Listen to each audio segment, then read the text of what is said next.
In the fall of 2001, I was 9. Although my childhood memories often feel scattered and blurry, small but vivid moments remain. I was 9, and I can remember the intense confusion I felt on September 11th when my mom came to pick me up from school, but it was definitely my dad's turn to do so, so that was a little weird. I remember, like most of you do as well, watching the same images repeat themselves over and over again on the TV. Of course, the impact of the day's events that would have on me and my generation as a whole could never have been understood by my awkwardly chubby, glasses, braces-filled elementary school self. I can also remember the first few months after that as well. Not long after 9/11, my mom, who'd been searching for a new faith community to call home, began attending our local Quaker meeting in Bethlehem, Pennsylvania. You would think that a 9-year-old would try to avoid that hour-long of silence and that worship as much as possible. But I was so intimidated by those cool Quaker kids that I rarely went to first day of school for a little too long, actually. And so I sat up there with my mom, and I would do that thing that I think all of you still do a little bit, where you would kind of just tap the shoulder and look at the watch and see how much time was left until that hour was out, and act that I'm only slightly embarrassed to say I still do to this day. So that's out in the open, too. But when I made that huge plunge to first day school finally, I am now really happy to say that Quakerism became synonymous with home for me in a lot of ways. And I think one of the ways that it really resonated most with me to this day is the social justice aspect, one of the many reasons why I'm here, I think. But if we're being pretty honest, again, for a little too long, I don't think I realized that this thing was a religion. I mean, we can wear jeans, so that's a little weird too, you know? Like, what is that about? So it almost seemed to me instead like a really group of wonderfully active people that were so interested in engaging in the world in these social justice issues. As our country began to involve itself in more and more wars, I remember both a deep sadness and an energy to not let this occur in our names. There were countless candlelit vigils, peaceful protests, letters to the editor, and our politicians. What I began to realize years later, and what I'm trying to say, is that Quakerism has shaped so much of who I am today. The lens in which I see the world has been formed through my faith. Upon reflection, it's almost always sort of felt like Quakerism has been to the end of all the roads that have led back to it. So fast forward to 2010, I was lucky enough to attend Goucher College, a small liberal arts school outside of Baltimore, Maryland, that almost no one has ever heard of. And while there, I majored in peace studies. Again, I know a Quaker that majored in peace studies, so we're pretty shocked about that one. And believe me, as much as I tried to resist that, the predictableness of that, I just couldn't. It was the only major that felt right. In many ways, this jumbled but beautiful mess of Quakerism and peace studies became a big part of my identity, if not the core. Ironically, the most formative part of my experience in college was actually the year I spent abroad, two consecutive but separate semesters in India and then the Balkans, or predominantly Serbia. My entire year abroad challenged me more than any other chapter in my life thus far. And so I would love to stand up here and tell you about my flight over Everest at sunrise, or the man who handed me bananas every day on the way to work in Bangalore, or seeing Beyonce in concert,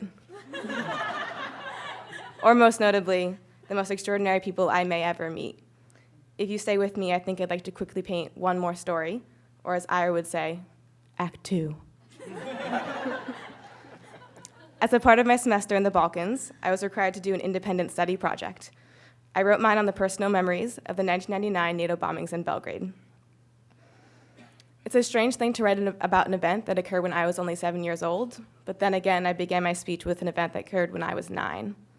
So then perhaps even stranger was writing and interviewing Serbians as an American, considering the fact that these strikes, though through NATO, were essentially led by my home country, the United States.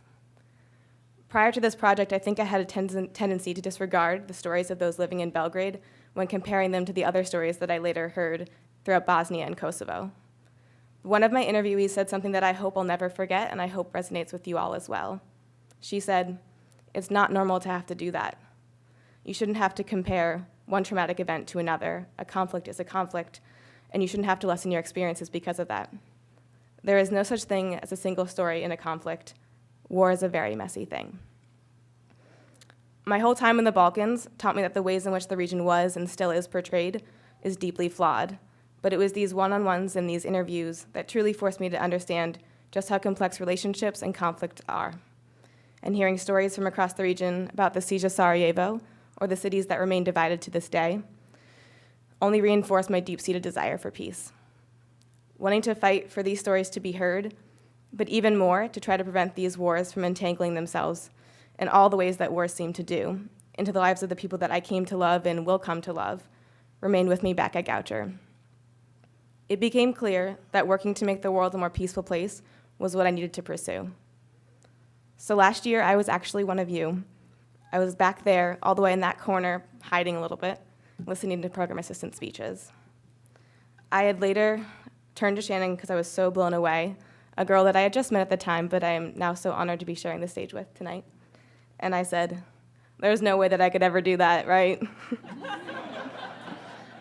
We both shared this sentiment that standing up here and in a greater sense working for FCNL would be an incredible experience, but would be one that I could never know. So then I left annual meeting and I thought, I'll just apply for fun, why not? Despite the challenges that came with lobbying and passing that policy statement, I left feeling exceptionally inspired by the work that could be done through this organization. So when I found out that I got this position, I remember almost being a little weirded out. Really, me? Really? Are you sure? I'm not kidding when I say that I listened to Elizabeth's voicemail multiple times as my friends surrounded me before I told them what was going on. So when I found out that I had to write this speech, I was left with that same feeling of, really, me?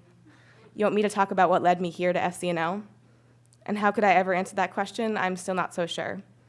But what I do know is that the way in which I see the world has been forever shaped because of my faith. And while I still feel like my story surely pales in comparison to my peers, I am able to recognize that I am who I am because of who we all are. I am who I am because of those crazy jean-wearing Quakers. I'm looking at all of you right now. I am who I am because of the stories from Maria and Aki and Nenad in the Balkans. And I am in part because of my fellow program assistants, all of my employees, and now all of you. I'm incredibly grateful to be here, and I'm honored to be able to include each and every one of you in my story. Thank you.